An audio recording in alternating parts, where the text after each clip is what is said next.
अदालतले जे गर्यो त्यसको समीक्षा होला, त्यसको मूल्याङ्कन होला, त्यसका वाक्य वाक्य र शब्द शब्दको इतिहासले मूल्याङ्कन गर्ने नै छ। लिम्पियाधुरा, लिपुलेख र कालापानी भारतसँग वार्ता गरेर फिर्ता ल्याउँछु भन्न किन सक्नु भएन तपाईँले? क्यान्टनमेन्टको यत्रो कुरा पनि उठेकै छ। यसपल्ट पक्कै पनि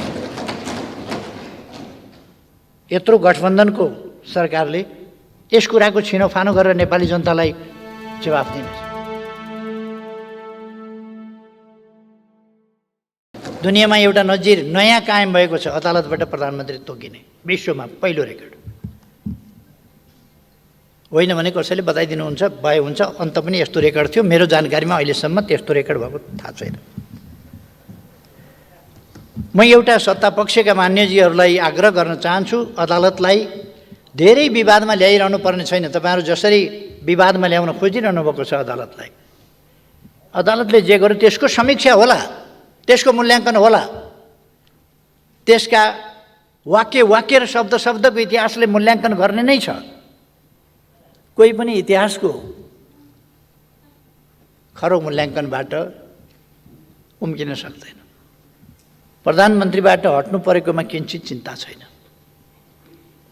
चिन्ता अदालत जस्तो सबैले विश्वास गर्नुपर्ने संस्थाको विश्वासमा कमी नहोस्। जनताले भरोसा गर्ने संस्थाहरू, राज्यका विभिन्न अङ्गहरूका बीचमा सन्तुलन र नियन्त्रणको स्थिति असन्तुलित नहोस्। कुनै पनि अङ्ग र निकायले आफ्ना सीमाहरू उल्लङ्घन नगरोस्। मेरो चिन्ता त्यसमा छ। मेरो चिन्ता लोकतन्त्रमाथि छ। लोकतान्त्रिक संस्थाका विभिन्न लोकतान्त्रिक प्रणालीका विभिन्न संस्थाहरू आफ्ना मर्यादा र ठाउँमा बसेर काम गरून्। मेरो चिन्ता त्यस कुरामा छ। मेरो चिन्ता शान्ति, सुशासन र विकासको बाटो समातिसकेको देश फेरि अब लोकतान्त्रिक संस्कृति होइन, गठबन्धनको संस्कृतितिर हामीले प्रतिस्पर्धात्मक लोकतान्त्रिक प्रणाली, प्रतिस्पर्धात्मक बहुदलीय राजनीतिक प्रणाली हामीले सङ्घर्ष गरेर ल्यायौँ। त्यो प्रणालीबाट, त्यो संस्कृतिबाट, त्यो लोकतान्त्रिक संस्कृतिबाट बद्दा अलोकतान्त्रिक स्वार्थहरूको गठबन्धनको संस्कृतितर्फ देश जान थाल्यो। बहुत राम्रो गठजोड छ तपाईँहरूको। सरकार त बन्न सकेन, पुरा हुन सकेन। कति 4 जना मन्त्री कति लिएर हिँड्नुभएको छ। सबै मन्त्रालय आफै कहाँ राख्नुभएको छ। मन्त्रालय दिनभरिमा घुमेर पनि भ्याउनुहुन्न। अनि के हुन्छ? 1 महिनाको समय त खेरको भोटोको फेर समातेर आँगनमा नाच्दा नाच्दै जाने भयो तपाईँहरूको समय। माया लाग्छ।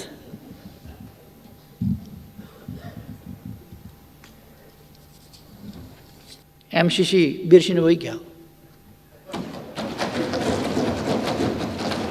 एमसीसी त यहाँ त खोइ मैले त देखिनँ यता कतै। एमसीसी छैन कहीँ। अनि केपी ओलीले कतै एमसीसी पास गर्नुपर्छ भनेको क्लिप खोजेर वातावरण बनाउन खोज्नुहुन्छ। गाली गर्ने, फेरि मेरै क्लिप बजाएर वातावरण बनाउन खोज्ने। तपाईँहरूको कार्यक्रम, संयुक्त सरकारको साझा न्यूनतम कार्यक्रममा एमसीसी के गर्नुहुन्छ भन्नु परेन? चुपचाप लागेर नेपाली जनताले जान्न चाहेको छ। सम्माननीय प्रधानमन्त्रीज्यू, के गर्नुहुन्छ एमसीसी? तपाईँ त बहुत मजबुत प्रधानमन्त्री हुनुहुन्छ। 165 सिट तपाईँको साथमा छ, तपाईँको पछाडि छ, स्ट्रङ। कसैको सपोर्ट चाहिँदैन, कसैको मद्दत चाहिँदैन। त्यो 165 को सबल जत्थाले के भन्छ? एमसीसी पास गर्ने, फेल गर्ने, के चुप लाग्छ?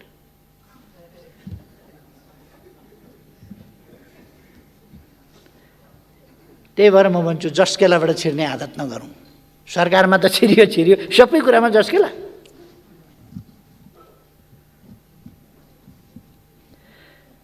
संयुक्त सरकारको साझा न्यूनतम कार्यक्रममा लिम्पियाधुरा, लिपुलेख र कालापानी भारतसँग वार्ता गरेर फिर्ता ल्याउँछु भन्न किन सक्नु भएन तपाईँले?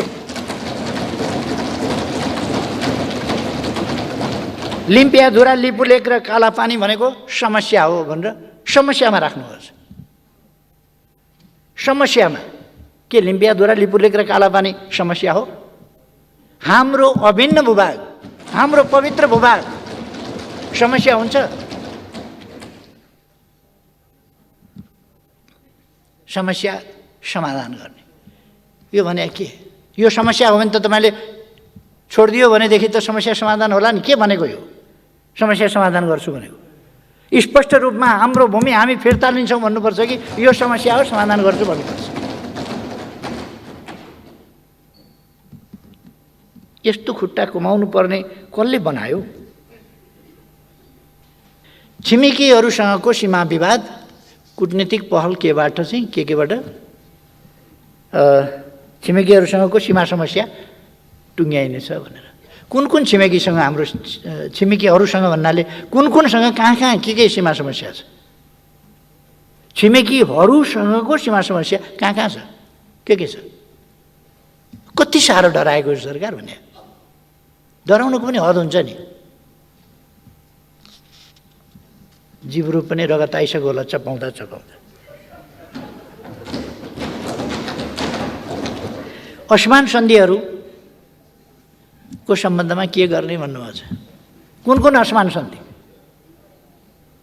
इपिजीको रिपोर्टको सम्बन्धमा यो सरकारको भनाइ के? कुनै ठोस कुरा यो संयुक्त सरकारको साझा नीति न्यूनतम कार्यक्रम बनाउनु भएको छ, यति लामै छ यो 14-15 कति पेजको होला कि।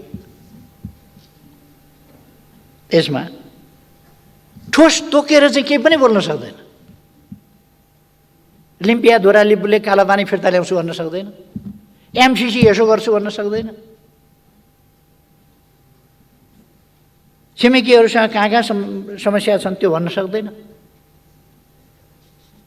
असमान सन्धिहरू कोसँग छ? के सम्बन्ध? के भन्न खोजे? अघि भर्खर एकजना माननीयले कुरा उठाउनु भएको थियो। 1947 को ब्रिटिस इन्डियाबाट फर्किने बेलामा गरिएको तथाकथित त्रिपक्षीय गोर्खा सैनिक सम्बन्धी सन्धि त्यो हो। 1950 को ट्रिटी हो अथवा के हो? महाकाली ट्रिटी हो? एमसिसी हो? बिआरआई हो? के हो? के पनि बोल्न सक्नुहुन्न। चुइक बोल्न सक्नुहुन्न। गोलमटोल एउटा बोल्न खोज्छ अर्काले हुँदैन भन्छ, अर्को बोल्न खोज्छ अर्काले हुँदैन भन्छ। त्यस्तै त होला। भ्रष्टाचार विरुद्धको कारबाही गर्ने भन्नुभएको छ। खुसी लाग्यो कारबाही थाल्ने र कारबाही अगाडि बढाउने भनेर, छानबिन गर्ने र कारबाही बढाउने भनेर राम्रो कुरा हो। यो अब साँच्चै हुन्छ कि त अगाडिदेखि त्यो भ्रष्टाचारका थुप्रै कुराहरू उठिराखेका छन्। उठ्या छ, क्यान्टनमेन्टको यत्रो कुरा पनि उठेकै छ। यसपल्ट पक्कै पनि यत्रो गठबन्धनको सरकारले यस कुराको छिनोफानो गरेर नेपाली जनतालाई जवाफ दिनेछ। क्यान्टनमेन्टको छानबिन गर्छु।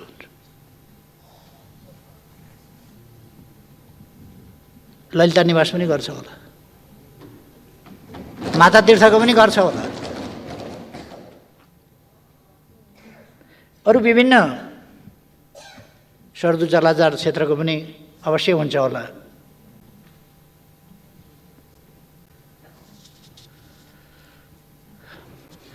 मैले आशा मात्रै गरौँ। यो कुनै राजनीतिक प्रतिशोधका लागि बोल्न खोजिएको, धम्काउन खोजिएको विषय होइन होला। सभामुख महोदय, यसमा द्वन्द्व पीडितलाई सम्मान गर्ने पनि भनेको छ। द्वन्द्व पीडितलाई सम्मान। पहिलो कुरो द्वन्द्व पीडितहरूलाई न्याय दिनुहोस्। तपाईँले बुट्टे खाँदा उडाइदिएर अल्मल्याउन खोजेको द्वन्द्व पीडितहरूलाई? घाइतेहरूको उपचार गर्छु भन्नुहोस् न, शरीरमा गोली भएकाहरूको गोली निकाल्छु भन्नुहोस् न।